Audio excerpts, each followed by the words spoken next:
Okay, so as I was saying, your FTP, whilst it's an attempt to put a number on that aerobic threshold, in reality your FTP changes on a daily basis. It changes according to all kinds of things. Yeah, how well you slept, how much caffeine you've had, accrued fatigue, whole host of different reasons that your FTP can change on a daily basis.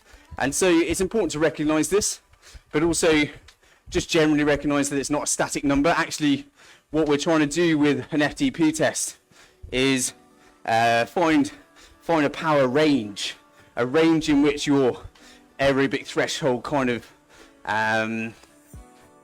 tips over, takes on water and eventually goes over into more and more of an anaerobic state. And so, that what we're trying to do is we're trying to get that number, yes, but it's also the range around that number that really matters. And that's called zone 4. If anyone uses power zones or training zones, that's zone 4 that we're using. Okay, so zone 4, that's where your FTP sits. And so we're talking somewhere between 91 and 100%, 105%, sorry, of that FTP. So 91 and 105% of FTP. That's zone 4. That's where your aerobic threshold will sit. It's not necessarily a specific number within that on a day-to-day basis. So whilst your FTP, excuse me, is not quite the median of this range, it does pretty much sit in the middle.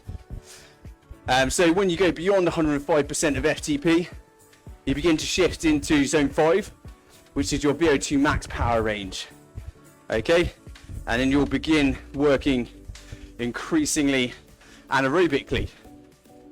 And because your FTP changes, it's important, therefore, to make sure that, albeit we're trying to put a specific number on it, that number is as accurate as possible and is up to date, which I will talk about once we get through these fast pedaling efforts. But just quickly, in terms of how regularly you want to test, say every 8 to 12 weeks. Okay, so if you're doing this tonight, or doing this FTP session in your own time, schedule another one in for about 8 to 12 weeks, maybe 12 weeks. Be kind to yourself. Just following up from what I was talking about earlier, before we got into those fast pedaling efforts, I was saying that your FTP changes a lot, and it's important that you test fairly regularly, 8 to 12 weeks. So it's also important to understand that your FTP can go up, but it can also come down. Okay, and this is a conversation sometimes we have to have with athletes, is that your FTP needs to be reflective of your current state and not necessarily the fitness level that you used to have or the level that you wished it was at. Okay, and there's actually quite a serious point here. It's not just about kind of being objective and not being overwhelmed by your ego. It's because your training won't actually be the type of training that you want it to be. So, as an example, you'll be potentially training the wrong power zone and working in an anaerobic system that will activate to a degree that you do not want. If you're not looking to train into your anaerobic systems and your FTP is too high, you may well be doing so unconsciously. Your FTP is your aerobic threshold, okay, which means the vast majority of the work that you do should be performed in an aerobic state, okay, and that's below that FTP. Okay, so if you refuse to put it down, sorry, that sounds like we're kind of the FTP police, but if you're not willing to put it down, if you've had a bit of time off the bike, or you've had been ill or what have you, and by any reasonable measure your fitness is likely to have dropped.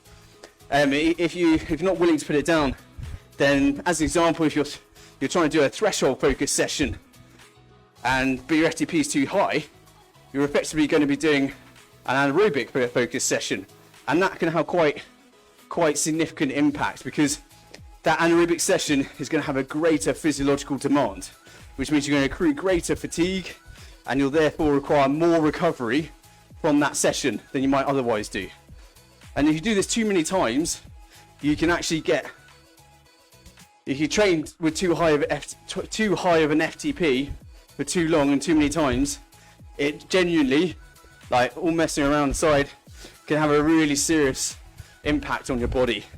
Develop chronic fatigue, which, you know, I don't really like that phrase because it doesn't actually encompass the gravity of it. Chronic fatigue is basically a complete kind of mashup of your hormonal systems, and you know, it's just a miserable place to be. You just feel constantly tired, irritable, get headaches potentially.